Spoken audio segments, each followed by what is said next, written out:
எதுவுமே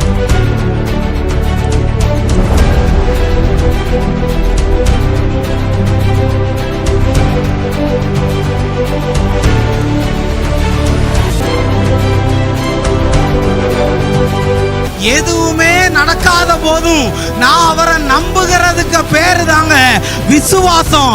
அப்படி உள்ளவங்களுக்கு தான் இயற்கைக்கு அப்பாற்பட்ட அற்புதத்தை இயேசுவால் செய்ய முடியும்.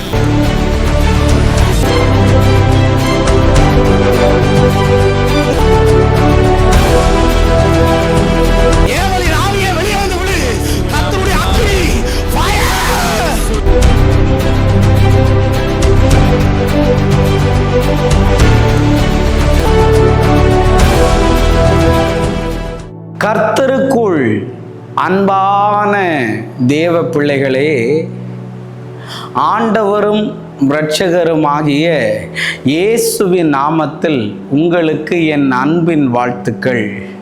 இந்த நல்ல நாளிலேயும் சங்கீதம் 3 அதனுடைய 2வது வசனத்தை வாசிக்கிறேன். தேவனிடத்தில் அவனுக்கு இரட்சிப்பில்லை என்று என் ஆத்துமாவை குறித்து சொல்லுகிறவர்கள் அநேகராய் இருக்கிறார்கள் என்று எழுதியிருக்கிறத பார்க்க முடியும். இப்படியும் சிலரெல்லாம் சொல்லுறாங்களாம், சொல்லிட்டு அலைகிறாங்களாம். தேவனிடத்துல உனக்கு நடக்கிற நிறைய காரியங்களை பார்த்து தேவனிடத்துல இவனுக்கு ரட்சிப்பு இல்லை அப்படின்னு தன்னுடைய ஆத்துமாவை குறித்து அநேகர் சொல்றாங்களாம். தேவனிடத்துல இவனுக்கு பங்கு இல்லைன்னு சொல்றாங்களாம். தேவன் இவனை கைவிட்டுட்டாங்கன்னு சொல்றாங்களாம். தேவன் அவன் கூட இல்லைன்னு சொல்றாங்களாம். சிலரெல்லாம் இப்படிதான் சொல்லிக்கிட்டு இருக்கிறாங்கங்க.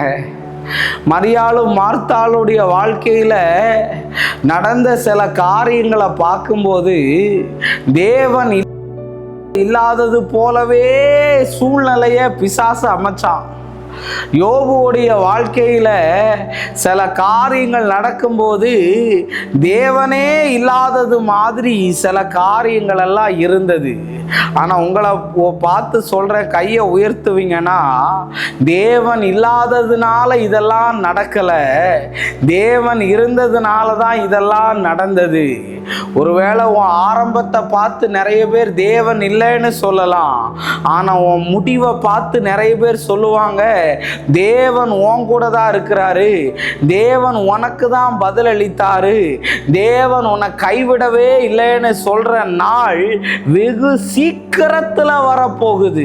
தேவன் இந்த விஷயத்துல உன்னை காப்பாற்ற மாட்டார்னு சொன்னாங்களா? தேவன் இந்த விஷயத்துல உனக்கு கை கொடுக்க மாட்டார்னு சொன்னாங்களா? தேவன் உன்னை கைவிட்டுட்டாரு அப்படின்னு நிறைய பேர் சொல்லி கொண்டு இருக்கும் போதே தேவன் என்னை உயர்த்தினார் என்றும் அவர் என் ஜெபத்திற்கு பதில தந்தார் என்றும், ஓ என்னை எல்லா சத்துருக்களுக்கு முன்பதாக அவர் உயர்த்தினார் என்றும் அநேகர் சொல்ற ஒரு சூழ்நிலையை தேவன் உருவாக்குவாருங்க. அது மட்டும் இல்லை, சில வார்த்தைகள் எல்லாம் நம்மளை ரொம்ப நொறுக்கிற மாதிரியே இருக்கும். சங்கீதம் 71 அதனுடைய 11வது வசனத்தை வாசிக்கிறேன். தேவன் அவனை கைவிட்டார், அவனை தொடர்ந்து பிடியுங்கள், அவனை விடுவிப்பார் இல்லை என்கிறார்கள் என்று எழுதியிருக்கிறத பார்க்க முடியும். பார்த்தீங்களா? தேவன் அவனை கைவிட்டுட்டாரு, அவனை யாருமே விடுவிக்க மாட்டார். சாத்ராக் மேஷாக் ஆபேத்நேகோவை அக்கினியில போடும்போது தேவன் விடுவிக்காத ஒரு மாதிரி தான் இருந்தது. தானியேலை சிங்க குழியில போடும்போது தேவன் காப்பாற்றாம இருந்த மாதிரி தான் இருந்தது.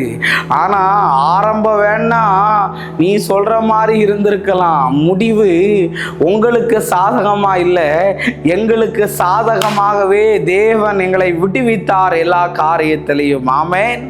அப்படிப்பட்ட நாட்கள் வரும். இந்த வார்த்தைகள் உனக்காகவே கர்த்தர் பேசியிருக்கிறாரு. உன் வியாதி மாறாது, உன் கட்டி மாறாது, உனக்கு பிள்ளை பிறக்காது, குழந்தை கிடைக்காதுன்னு எல்லாம் நெகட்டிவான கல்லையா அடிக்கிறாங்களா? ஆனால் கல்லடி படுகிற மரங்கள் காய்க்கிற மரங்களாய் தேவன் மாற பண்ணுவார். ஜெபிப்போமா? அன்பான நல்ல ஆண்டவரே, இந்த நேரத்துக்காக நன்றி சொல்லுகிறேன். நீர் எங்களோடு பேசின ஆண்டவரே தீர்க்க தரிசனமான வார்த்தைகளுக்காய் நன்றி. உம்முடைய வல்ல நாமத்தை மகிமைப்படுத்தும் இயேசுவின் நாமத்தில் வேண்டுகிறேன் நல்ல பிதாவே. ஆமேன், ஆமேன். God bless you. கர்த்தர் உங்களை ஆசீர்வதிப்பார்.